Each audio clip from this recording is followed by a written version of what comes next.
বৃষ্টি তুমি একি অপরূপ সৃষ্টি। কাল রাত থেকেই অবিরাম ধারায় বৃষ্টি পড়ছিল। সকালবেলায় আমি চলে গেলাম ছাতাটা খুলে হাত পাটা ভেজাবার জন্য। ঘরে এসেই অনেকটা সময় কাটিয়ে নিলাম। তারপরেই ব্রেকফাস্ট, টক দই, ওটস, কলা। তারপরে খানিকক্ষণ টিভি দেখছিলাম। ডাবটা খেয়ে নিয়ে কিচেনে চলে গেলাম। হ্যাঁ, দেখে বুঝতে পারছো না তো কী কী রান্না হচ্ছে? এখানে ভাত বসিয়ে দিয়েছি আর ভাজাটা খেতে কে কে ভালোবাসো বন্ধুরা?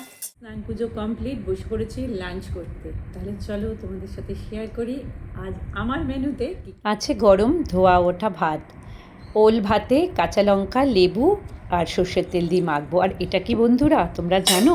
কাঁঠালের দানা ফ্রাই করেছি।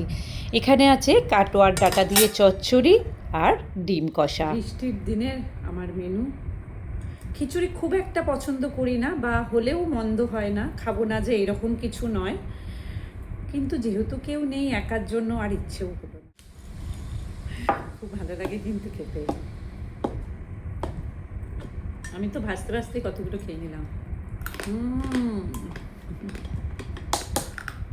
একটা এয়ারটাইট কৌটোয় রেখে দেবে, যখন মনে হবে খুলবে আর একটু একটু করে খাবে।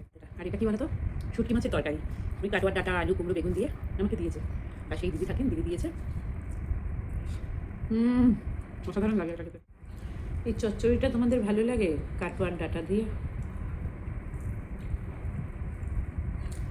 আমার বাবার খুব পছন্দের ছিল এটা। এটা আমার পছন্দের, সেটা হচ্ছে ডিম কষা। আমি ভীষণ ভালোবাসি।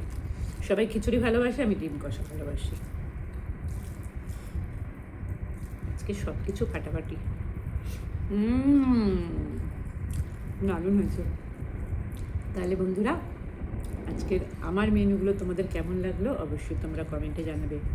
আর বর্ষায় কারা কী কী খেতে পছন্দ করো সেটাও জানাবে।